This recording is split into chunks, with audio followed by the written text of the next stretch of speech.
Welcome back to 59 Minutes. We are speaking with Jonah Kerich. He's the author of the book, Breaking the Glass Ceiling, A Student's Guide to Educational Success. We are talking about his journey and how he even got into authoring this particular book. So you told us how you had to redo Form 4. You then went to university. Here you are teaching English and literature.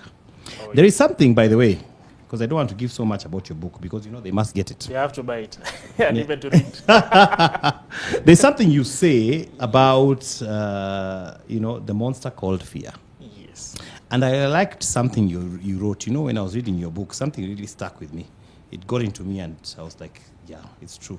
You asked the question, if there was no fear, what would you do? And I asked myself that question. Assuming, you know how kids are afraid and, you know, you have to tell them, ni moto. They'll go touch it. Yes. And too many of us grown-ups are too afraid. We are afraid to start a business. We are afraid to go to school. We are afraid to try something new, even a new career, even a new hobby, even sometimes. We are always so cautious, you know, asking ourselves, will it work? What will they say? How will it be perceived? What if I fail? What if I fail? You know, that's a big question. Tell me about this monster called fear and how you're applying it when you're talking to students. You know, when it comes to fear, you realize that each and every person is struggling with some fears in life. You could be having a fear that, as you have said, you have a fear that, supposing you start a business and it fails, you see? But you fail to understand that if you don't overcome that fear, you cannot get what you want to do or what you have to get. So each and every time we have a lot of fears. And at times we have the challenge, or even that fear itself, we cannot even challenge our comfort zones. We find ourselves so comfortable that we cannot get to something new. We don't want even to explore something new that can build you. We are so fearful. But until we realize that, until you overcome that fear, you cannot excel. You cannot get to your destiny. It's all about overcoming it for you to get to your destiny. Yeah, someone said today is the tomorrow you feared yesterday. Leo ndo ile jana. Yes. Ndo ile kesho ulikuwa unaogopa jana. Yeah. But you know, until you achieve it, when you overcome that fear, you realize, kumbe it was this easy, you know? That's the time you celebrate the decision you made. What would you personally say was your greatest fear? The latest fear. Your greatest one? Oh, the greatest fear. My greatest fear was what people will say. You see? Perception. The perception mentality. Yes. Most of the time, even we realize that we want to tend so much to understand that we want to know what people will say about you. If you make this decision today, what will people say? And takes me back. When I was going back to school to repeat, of course there was that mind that what will people say, you know? But until you say that, it doesn't matter what people will say. I have what I have to pursue. You have a purpose. Until you have a purpose and pursue it, the people will always speak. But it doesn't matter. What matters is you pursue what you want. You pursue what you want. True. Yeah. You talk about the question of who mentors you. Why is that important? And why did you write that particular thing? Who mentors you? As I'm saying, what I said, and I'm saying is, we have a lot of inexperiences. We are learning. In this world, we learn a lot, and we learn daily. So we realize that until you have a mentor, until you have somebody who will coach you up, you might realize that it might be hard at times to make some decisions. So if you have a mentor, this mentor at least will give you direction because this person has been there, has been through such kind of experiences. So if you have this mentor, the mentor at least you can consult. And this person will be able to, this is your confidant actually. So the confidant will give you direction. So it's very important, especially with this kind of generation, it is very important at least you have somebody who will give you direction in life. Yeah, but how do you get one? Young people will ask you that. Maybe they want to, you know, the person they want to mentor them is unreachable. Uh-huh. You know, maybe in a high place, it's your personality. You're like, I wish that guy would mentor me. But then, so how do you go around picking a mentor, even around you?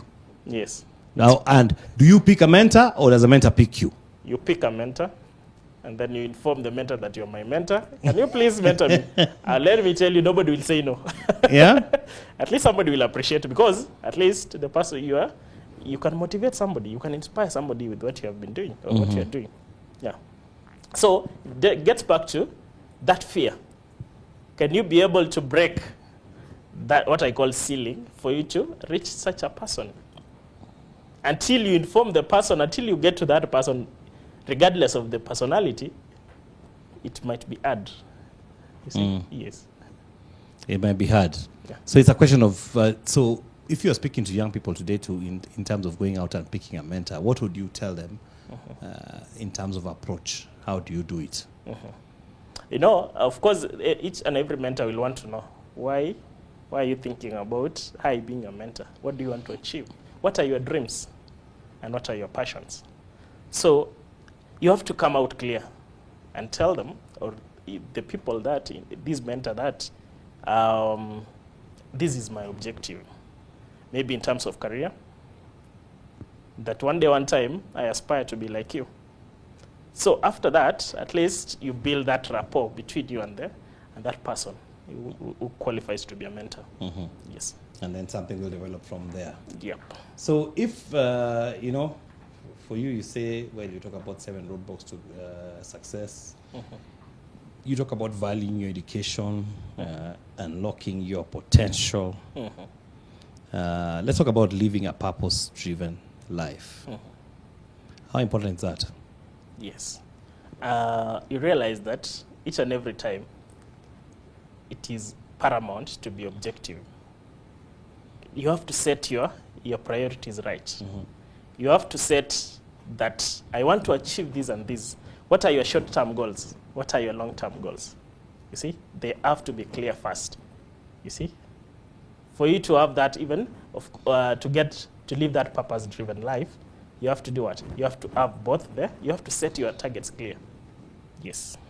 So you make sure you put it down first. Not a very easy thing for many people to do. Yeah. You know? Yeah. I can imagine. I see you even quoted Pepe Minambo. I know that gentleman. Yeah. So you have a book you've written. You've talked about many of these things, trying to give direction to the young people to be able to get out there and maybe shape their lives. You also say you go out and talk. Yes. Yes. So when you're talking to young people and you have them in your school, what would you say is the current biggest setback for this generation? What's their challenges like? Or which ones would you say? Right now, you realize that youth, students, I can call them the learners, as per the CBC says, dictates, is that one of them, they have a challenge with drug abuse. It is on the rise. Each and every school right now, you might realize that there is some element of drug abuse. And another thing that is about the issues of early pregnancies. Yeah, relationships. Surprised me. You know something? I was listening to the radio. Yes. Yesterday morning. They were talking about early pregnancies. Guess what number Kenya is globally? We are number 3. Number 3. I had in the morning. You had it also, eh? Yes. I was like, I can't believe it. You can imagine. In the entire world, yes, we are number 3. Yes. For those of us who are parents, that is a shockingly, it's quite a statistic that makes you sit up straight and ask yourself, something we need to do. Because you know what happens with early pregnancies, it then leads to possibly single parenthood, absentee fathers, and then that leads to broken homes and children with issues, because if you're raised without your dad already, you're starting from a point of questions. Yeah. You're starting from a point of rejection, and then we have men who are also. It also now gives us men who are mostly irresponsible, Yeah. And in some cases, women who might do anything to raise a child. Society suffers straight from the world, from the early pregnancy. you know, and trust. You can't even add trusted parents. Everyone is mentally disturbed, high blood pressure. You know, we get into those diseases that are, you know, encumbered by stresses, and you know, generally it's a big problem. Well, in your school, when you're in school, how, because you're in a mixed school, yes? Yes, it's a mixed school. Yeah. How do you guys tackle the issue? Urban school, actually. Yeah, yes. urban school. You can imagine. So the kids there are quite informed. Yeah. You know, they are with it. How do you tackle this issue in terms of even having a discussion with the students? What angles do you use? Before even answer that, you realize that it originates from home. For example, it is I can say it's a weakness from the parents. You realize that some of the parents are not even open with their children. They tend to be a bit, you know, okay, African culture, there are some of the things you cannot, kuna vitu hatuwezi sema. Yes, of course. So, you know, I think the message to the parents is, first, let's try to bring these children close to us. You know, when we win them, they will be able to open up to us. At least they can inquire. And let's avoid those fears like, how can I speak some information? How can we talk with my daughter? Maybe I'm a father, you know. How can I discuss some issues with my daughter? Yes. So let's, as parents, I can advise them that let's try to be open to them. At least let's discuss these issues. You know, if you don't talk to them, somebody else will be able to tell them in a better way. Yes, they might be coaxed at the same time. Yeah. Yeah. So in the school setup, of course, it has gotten to a point, the teachers are like, they're acting more even than the parents themselves, you know? They tend to be closer to the students than you know, even there's a the saying that parents. says it takes a village to raise a child. But all of us have to be in the village. Parents, teachers, none of us can be absent from that particular conundrum. Yeah. In the raising of, and too many of us parents, of course, are more concerned with what we put on the table than what we put in our kids. In our kids, yeah. You know. So long as they're well fed, But they have pocket money, they have shopping, yeah. You have paid fees, so what else? But But you know, it's not just about providing. It's about raising this person. You see? If you raise this person well, after 18 years, there'll be they might not undergo that conundrum of confusion, that they cannot be independent in making even decisions. Yeah. True kabisa. Yeah. So and those are the issues and challenges that we have to see. So for those parents that are watching us this morning, yes, and the few students who are, because you know students wanapenda wanapenda kuona movie wako holiday. Especially it's a holiday. I tell you, if there are students watching, by the way, you should send a message. By the way, we'll give you a shout out. For most of the parents who are watching, why should they get this book for their students? Okay, as it speaks by itself that it is a student guide. So parents, I'm sure that basing on the experiences that I've gone through as a teacher right now, and as a student at some point, and a student of life, I can tell them that they should ensure that at least their children acquire this book, because the information that is there, I'm sure that this is just what we have said is just about, it's a summary of it actually. So just I'm scratch the sure, surface. yeah, actually it's just, I can call it, it's a skeleton part. Yeah, so they should get up into it, at least they should acquire for them. At least I'm sure they'll not be the same. You are sure they'll not be the same. Yeah. As for you know, the if you are in those places where you can give advice to, you know, to government, to people who do policy, especially for students. A lot of focus is now on you know, the CBC learning, on, you know, the structure of the learning, and you say challenges are one, you know. We only mentioned, I think, alcohol and drug abuse, and then you mentioned teenage pregnancies and relationships as well. We've got bad relationships. We've got, of course, mental disorders caused by irresponsibility, by issues, yes, either self inflicted or stemming from home. So we have all those issues. In as far as the Ministry of Education is concerned, what do you think, now that you're a teacher, should be their focus? especially with learners who are in high school? Especially high school, I can say that with the current curriculum, I'm a curriculum developer actually. I'm a specialist of curriculum in my master's level. I can say that to the government or even the ministry, they should try to embrace the issue of life skills and even mentorships, for example, to schools. You know, it's not just about teaching them the subjects. There's something else behind that. There is life to live. Huh? Yes. You realize that, of course, okay, there is life skills, but it is not embraced. You realize that's the time the class teacher is going to class to teach mathematics or English.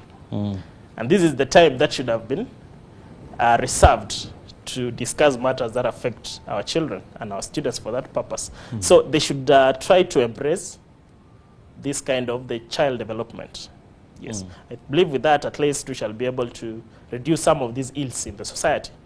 That's why you realize that at the end of the day, there is a rise in crime. The crime rate is really growing up because the character has not been built well. Yes. Yeah. It's true. Yeah. And that's a terrible thing, actually, that It is. we have that going up as high as it is. Yeah. You know, it doesn't matter. You might produce an airplane, Yeah. but with poor character. There are some who say that this idea of talking to students, Yeah. mentoring, motivational speaking, as you call it, what you are doing, even what you're doing in the book, Yeah. ni mambo ya wazungu. I like that. Watu waende shule wasome na Watu wasome. They'll say we were not given this We thing. were not And we given are this okay. package. Yeah, hii mambo gani hii sasa? But you know, I can say they were okay because there was less there was some information by then. It was not as at now, where there is internet. People are really exposed to each and every kind of atrocities of this world. Yeah, your child is bombarded. You know what my daughter told me, and she's only 8 years old. She asked me whether Calais love milk. And I told her yes. She asked me why. So I started thinking of the why, and then she said, "Never mind, I'll Google it." You see, at 8 years. Don't be surprised a kid of 2 years will ask you about the password of YouTube. I said, yeah. First I felt inadequate. Unafikiri mzee ajui. But then, that's how they're doing it nowadays. Running to Google for many of the things that, even double checking what you're saying. If it is true. Yes. Yeah. So, with a lot of information, such information is very important to them. At least they get that guidance. Yeah. Those zamanis where African folklore stories would surface it to say, people would say, don't do bad things, utakulwa na nyang'au, and children would believe it. They believe it. And it would sink in. They'd be afraid of this nyang'au until they are 20. And then they realize, the nyang'au is not there. Try that now. Try that now. They'll shout. Sure. Hiyo ni uongo. Hiyo ni uongo. That's so funny. Yeah. I think we're almost out of time here. Yeah, okay. I want to ask you to just, give a parting shot to all the students that are watching you and parents. What word can you tell them this I morning? think the parting shot to them is, let's nurture the parents, let's nurture these students. Let's ensure that we give them the best. It's not, at the end of the day, it's not about just ensuring that they are okay in terms of finances. Let's provide something extra to them. And we are sure that we are raising a better generation. To the students, I want to tell you that it is not just about, at times you have to sacrifice. Of course, I know you are working, but sacrifice, give everything a priority. When it is time to go to school, can you go to school and do the best? If it is about going to church, go to church and do your best. If it is about doing anything at home, do the best. Yes, and pursue excellence. Thank you. Yeah. So glad you came by. Yeah. Where do we find the book? Right now, the book, of course, it's still under the lock and key of the publisher. But of course, if they want to contact me, should I give them my number? Yeah, sure. Yes, if you want to order a copy of this book, if you want to invite me to your schools to speak to your students, for the teachers, the parents, my number is 0722 567 602.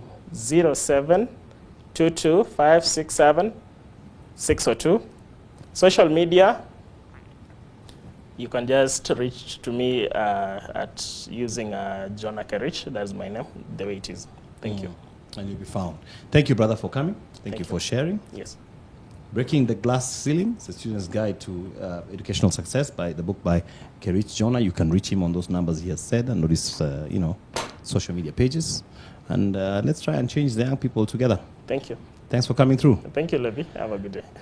Right, that's 59 minutes for today. We invite you to keep watching so you can stay tuned for Hello Sue coming up, and have a lovely day.